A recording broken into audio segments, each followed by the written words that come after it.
Recently, I was thinking about when I started this business and the struggle I had in trying to articulate what it was I was trying to do, what I called myself. Early on in my career, the next title was important to me. And in this particular place that I was at, I couldn't define, was I going to be a coach? Was I going to be a consultant? Leaning on my experience? Did it look like being a mentor? And the thing is, I learned as time went on that I didn't need to attach to any one of those titles, but I needed to allow myself to step into the moment with someone else, whether that's an individual or a group of people, and show up in a way that the moment needed, which sometimes was a consultant, right? Leaning in my experience and sharing that insight based upon whatever the need was or the topic was. Sometimes it meant being a coach and holding space and listening in a certain way, and then being able to reflect what you see to someone or ask them questions that allow them to dig deeper and do their own inner research. And then sometimes it's mentorship where the person really feels you coming alongside them. And a lot of times it's a blend of it all. And that's the thing that I want to really get across to you today is if you decide you want to go down the road of creating a business that's rooted in your expertise and makes a difference in the lives of other people, try to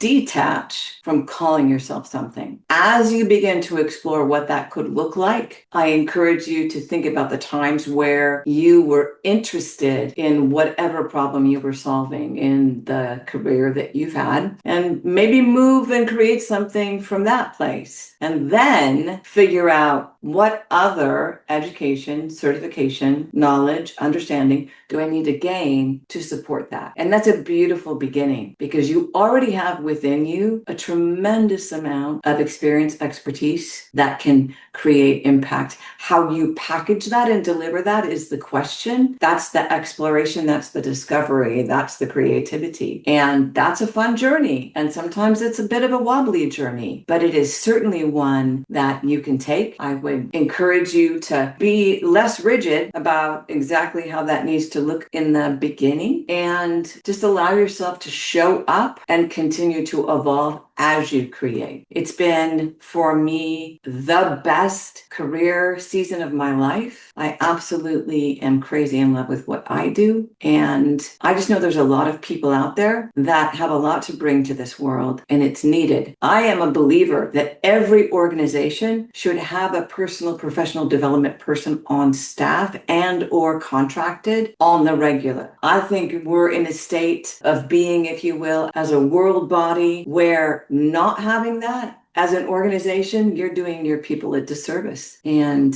it can really make a difference in the way they show up. So if you're thinking about it, I encourage you to explore it more because it's certainly been the best decision I've ever made. That's it for today.